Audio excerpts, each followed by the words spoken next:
ఈ వీడియోలో వచ్చేసి మనము టెట్ ఇంగ్లీష్ గ్రామర్కు సంబంధించి వన్ వర్డ్ సబ్స్టిట్యూషన్ అనేటువంటి వాటి గురించి డిస్కషన్ చేసుకోబోతున్నాము. మీరు ప్రీవియస్లో నిర్వహించినటువంటి టెట్ ఎగ్జామ్ను కనుక గమనించినట్లయితే ఆ టెట్ పేపర్స్ను అందులో ఈ టాపిక్ మీద బిట్స్ అనేటువంటి అడగడం జరిగింది. కాబట్టి మరీ ఎక్కువ కాకుండా నేనేం చేశానంటే 10th క్లాస్ బుక్లో ఏవైతే వన్ వర్డ్ సబ్స్టిట్యూషన్స్ ఉన్నాయో ఆ సబ్స్టిట్యూట్స్ని తీసుకొని ఇక్కడ మీ ముందు ప్రజెంట్ చేయడం జరిగింది. ఇక్కడ ఏం చేస్తానంటే వాటిని క్లియర్గా మీకు వివరిస్తాను. అదేవిధంగా వాటితో పాటు వాటి మీద కొన్ని ప్రాక్టీస్ బిట్స్ను కూడా నేను రూపొందించడం జరిగింది. ఈ ప్రాక్టీస్ బిట్స్ని కూడా మనము ప్రాక్టీస్ చేయబోతున్నాం. రైట్, ఒకసారి అంశాలు ఏంటిది అనేది చూద్దాం. ఫస్ట్ టెక్స్ట్ బుక్లో ఇచ్చినటువంటి వన్ వర్డ్ సబ్స్టిట్యూట్స్ని మనం ఫస్ట్ నేర్చుకుందాం, తర్వాత ప్రాక్టీస్ బిట్స్ చేద్దాం. గమనించండి, ఇవి టెక్స్ట్ బుక్లో ఇచ్చింది. ఇది ఫెటాలిస్ట్ అంటే a person who believes in fate, అంటే విధిరాతను నమ్మేటువంటి వాడు. ఏది చేసినా తను ఏది జరిగినా అది నా యొక్క విధిరాత ప్రకారం జరిగింది అని అనుకునేవాడిని ఫెటలిస్ట్ అంటాము. సెంటనేరియన్ అంటే a person who is above 100 years, 100 సంవత్సరాలు దాటిన వ్యక్తిని వయస్సులో, అతన్ని సెంటనేరియన్ అంటాము. ఓకే, సెంటనేరియన్ అంటాము. అదేవిధంగా ఓమ్ని ప్రజెంట్ అని అంటే one who is present everywhere, అంటే సర్వంతర్యామి అంటాం చూడండి. ఆ విధంగా అనమాట, అంటే ఎక్కడ చూసినా అతనే కనబడుతుంటాడు అని చెప్పేటప్పుడు ఓమ్ని ప్రజెంట్ అనే అర్థాన్ని ఉపయోగిస్తాం. మెర్సినరీ అంటే a person who can do anything for money. Okay, అంటే డబ్బు కోసం ఏదైనా చేస్తాడు అతను. ఆ పర్సన్ని ఏమంటామంటే ఒక్క పదంలో మెర్సినరీ అని అంటాం. మిసోజినిస్ట్ అంటే వన్ హూ హేట్స్ ఉమెన్, అంటే ఉమెన్ని హేట్ చేసే అతన్ని ఒక్క పదంలో ఇంగ్లీష్లో ఎలా చెప్తామంటే మిసోజినిస్ట్ అని చెప్తాము.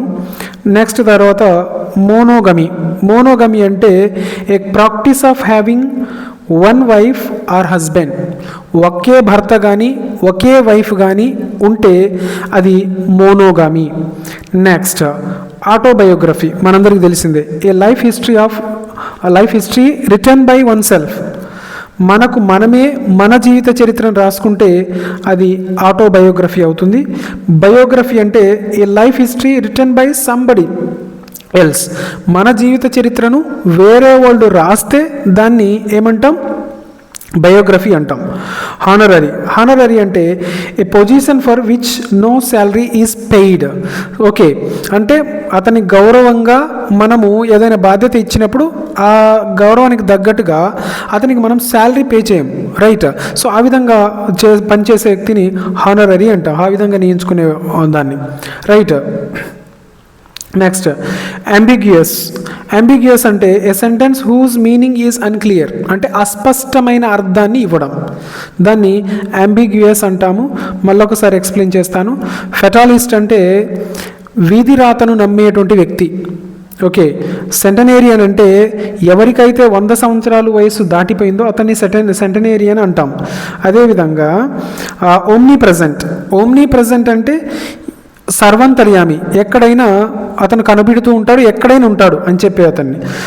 మెర్సినరీ అంటే a person who can do anything for money, డబ్బు కోసం ఏదైనా చేసేటువంటి వ్యక్తిని మెర్సినరీ అంటాం. మిసోజినిస్ట్ అంటే వన్ హూ హేట్స్ ఉమెన్ని హేట్ చేసే అతన్ని మిసోజినిస్ట్ అంటాం. మోనోగామి అంటే having one wife are one husband, అతన్ని మోనోగమి అంటాం. ఆటోబయోగ్రఫీ అంటే మన చరిత్రను మనమే రాసుకోవడం, మన జీవిత చరిత్రను. బయోగ్రఫీ అంటే మన జీవిత చరిత్రను వేరే వాళ్ళు రాయడం. హానరరీ అంటే ఒక గౌరవ సూచకంగా మనం నియమించుకున్నటువంటి వ్యక్తి, ఎవరికైతే మనం జీతం పే చేయమో అతనికి గౌరవ సూచకంగా పదవి ఇస్తామో ఆ వ్యక్తి, దాన్ని మనము హానరరీ అంటాము. నెక్స్ట్ అంబిగ్యూయస్ అంటే కన్ఫ్యూజన్, అన్క్లియర్, అస్పష్టమైన అని చెప్పే సందర్భంలో దీన్ని మనము ఉపయోగిస్తాం. రైట్, ఇవి కూడా టెక్స్ట్ బుక్లో ఇవి గవర్నమెంట్ ఇచ్చినటువంటి బిట్సే. ఒకసారి అవి కూడా చూద్దాం. A person or thing that cannot be corrected, అంటే సరి చేయలేనిది అని అంటున్నాడు. సో ఆ సరి చేయలేనిది అని చెప్పేటప్పుడు ఏం ఉపయోగిస్తామంటే ఇన్కారిజబుల్ అనే పదాన్ని ఉపయోగిస్తాం. ఇంపార్టెంట్, ఇవి గుర్తుపెట్టుకోండి, ఎందుకంటే టెక్స్ట్ బుక్లోనే ఇవ్వబడినటువంటి బిట్స్ ఇవి. రైట్. ఇన్కారిజబుల్ అంటే కరెక్ట్ చేయదగనవి, అంటే చేయలేం వాటిని. Next, a person of good understanding knowledge and reasoning power. Okay, so అతన్ని ఏమంటామంటే మనము ఇంటలెక్చువల్ అంటాం. అంటే మంచి నాలెడ్జ్ ఉన్నటువంటి వ్యక్తి, బాగా అర్థం చేసుకోగలిగే వ్యక్తి. ఓకే, మంచేది చెడేది అంటే అన్నిట్లలో గొప్ప వ్యక్తి, అతన్ని మనం ఏమంటాం? ఇంటలెక్చువల్ అంటాం. Right. A person who knows many language. ఒక పర్సన్కు మెనీ లాంగ్వేజెస్ కనుక తెలిసి ఉంటే అతన్ని మనం ఏమంటాము అని అంటున్నాడు. సో అతన్ని మనము ఏమంటామంటే పాలీగ్లోట్ అంటాం. పాలీగ్లోట్ అని చెప్తాము. Right. One who possess many talents.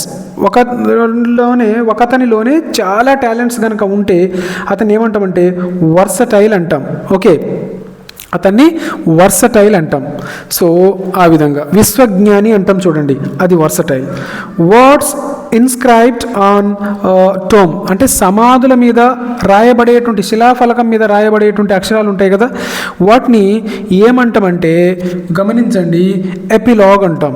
వాటిని ఎపిలాగ్ అంటాం, గుర్తుపెట్టుకోండి. మరొకసారి ఎక్స్ప్లెయిన్ చేస్తాను. A person or thing that cannot be corrected, సరి చేయలేని వాటిని ఇన్కారిజబుల్ అంటాం. అదేవిధంగా నెక్స్ట్ ఇది గమనించండి, a person of good understanding knowledge reasoning power, ఈ ఉన్న వాటిని ఇంటలెక్చువల్ అంటాం. A person who knows many languages, అతన్ని ఏమంటాం మనము? పాలీగ్లోట్ అంటాము. One who possess many talents ఉన్న అతన్ని వర్సటైల్ అంటాము. Words inscribed on a tomb, so దాన్ని ఎపిలాగ్ అంటాం. సో ఇవి టెక్స్ట్ బుక్లో ఇచ్చినటువంటి బిట్స్. ఇప్పుడు వాటి మీద ప్రాక్టీస్ బిట్స్ మళ్ళీ ప్రాక్టీస్ చేద్దాం, ఇంకొన్ని అదనంగా గమనించండి. A person who believes in fate అంటే వీధి రాతను నమ్మేటువంటి వ్యక్తిని ఏమంటాం? గమనించండి, mercenary, fatalist, intellectual, polyglot. Already మనం నేర్చుకున్నాం కదా, ఏమంటాం? ఫేట్, ఫెటాలిస్ట్. సో ఈ విధంగా మనం గుర్తుపెట్టుకోవచ్చు. నెక్స్ట్ ఇది గమనించండి, పెద్దగా చేస్తాను. ఏ పర్సన్ అబౌవ్ 100 years 100 సంవత్సరాలు పైబడిన వ్యక్తిని ఏమంటాం? గమనించండి, veteran, centenarian, senior citizen, intellectual. Already మనం నేర్చుకున్నాం కదా, సెంటనేరియన్ అనేటువంటిది కరెక్ట్ ఆన్సర్ అవుతుంది. Next, one who is present everywhere is called. Okay, అంటే సర్వంతర్యామి అని అనుకున్నాం కదా ఇంతకుముందు, అతన్ని ఏమంటాం? Universal, omnipresent, ambiguous, honorary. So ఇక్కడ వచ్చేసి అదేమవుతుంది? ఓమ్నీ ప్రజెంట్ అనేటువంటిది ఆన్సర్ అవుతుంది. సో నేను ఇప్పుడు డైరెక్ట్ మీకు క్వశ్చన్ చెప్పి ఆన్సర్స్ కూడా చెప్పేస్తున్నాను. మీరు సొంతంగా ప్రాక్టీస్ చేసుకోవాలనుకుంటే, ఈ పీడిఎఫ్ మీకు కావాలి అనుకుంటే మా ఛానల్లో తప్పకుండా సబ్స్క్రైబ్ చేసుకోగలరు. అదేవిధంగా ఈ పీడిఎఫ్ కావాలి అనుకున్న వాళ్ళు ఈ వీడియో యొక్క మొదటి కామెంట్లో గ్రూప్ యొక్క లింక్ ఉంటుంది, వాట్సాప్ గ్రూప్ యొక్క లింకు, దాని ద్వారా వాట్సాప్ గ్రూప్లో జాయిన్ అయ్యి అక్కడ నుంచి పీడిఎఫ్ను డౌన్లోడ్ చేసుకోవచ్చు. నెక్స్ట్ బిట్ చూడండి, a person who can do anything for money is called. డబ్బు కోసం ఏదైనా చేసే వ్యక్తిని ఏమంటాం? గమనించండి, ఫెటాలిస్ట్, మెర్సినరీ, లింగ్విస్ట్, పోలిగ్లోట్. ఏమంటాం అతన్ని? మెర్సినరీ అంటాం, ఆల్రెడీ మనం నేర్చుకున్నాం. తర్వాత one who hates women is called. ఉమెన్ను హేట్ చేసే అతన్ని ఏమంటాం? Misogynist, feminist, philanthropist, optimist. గమనించండి, అతను ఏమంటాం మనము? మిసోజినిస్ట్ అంటాం. రైట్. గమనించండి ఇంకోటి, ఫెమినిస్ట్ అంటే వాళ్ళని ఇష్టపడే వాళ్ళనేమో ఫెమినిస్ట్ అంటాం, వాళ్ళ కోసం ఫైట్ చేసే అతన్ని ఫెమినిస్ట్ అంటాం, ఉమెన్స్ కోసం. Next bit, the practice of having one wife or husband is called. ఒకే వైఫ్ లేదా హస్బెండ్ కలిగి ఉండాలని ఏమంటాం? Monarchy, monogamy, biography, next bigamy. So ఇక్కడ ఆన్సర్ వచ్చేసి ఏమవుతుంది? గమనించండి, మోనోగమీ. ఒకే భర్తను కానీ ఒకే వైఫ్ను కానీ కలిగి ఉండడాన్ని మోనోగమీ అంటాం. Next, a life history written by oneself is called. ఎవరి జీవిత చరిత్రను వాళ్ళే రాసుకుంటే దాన్ని ఏమంటారో అంటున్నాడు. Biography, autobiography, epilogue, memoir. So ఇక్కడ ఆన్సర్ వచ్చేసి ఆటోబయోగ్రఫీ. ఆటో మనకు మనమే. ఓకే, సో ఆటోబయోగ్రఫీ అలా గుర్తుపెట్టుకోవాలి. Next, a life history written by somebody is called somebody else. Right, మన లైఫ్ హిస్టరీని వేరే వాళ్ళు రాస్తే దాన్ని ఏమంటాం అంటున్నాడు. Biography, autobiography, chronicle, epitaph. So ఇక్కడ గమనించండి, మనది మనమే రాసుకుంటే అది ఆటోబయోగ్రఫీ, కానీ మనది వేరే వాళ్ళు రాస్తే అది ఏమవుతుంది, బయోగ్రఫీ అవుతుంది. సో ఇక్కడ ఆన్సర్ వచ్చేసి biography. Next, a position for which no salary is paid is called. ఇది ఆల్రెడీ చెప్పుకున్నాం. గమనించండి, temporary, honorary, permanent, official. So ఇక్కడ ఆన్సర్ వచ్చేసి honorary. Next, a sentence whose meaning is unclear. ఒక సెంటెన్స్ అంటే అస్పష్టంగా అని అర్థం. అస్పష్టంగా ఉంది అని ఇంగ్లీష్లో ఒకే పదంలో చెప్పడాన్ని ఎలా చెప్తాం? Obvious, ambiguous, simple, definite. So ఇక్కడ ఆన్సర్ వచ్చేసి ఏమవుతుంది, అంబిగ్యూయస్ అనేటువంటిది ఆన్సర్ అవుతుంది. నెక్స్ట్, ఇంకొన్ని చూద్దాము. A person or thing that cannot be corrected is called. అంటే కరెక్ట్ చేయలేము అనే వాటిని ఏమంటాం ఇంగ్లీష్లో? గమనించండి, indelible, illegible, incorrigible, unintelligible. So ఇక్కడ ఆన్సర్ వచ్చేసి ఏమవుతుంది, ఇన్కారిజిబుల్ అనేటువంటిది ఆన్సర్ అవుతుంది. Next, a person of good understanding, knowledge and reasoning power is called.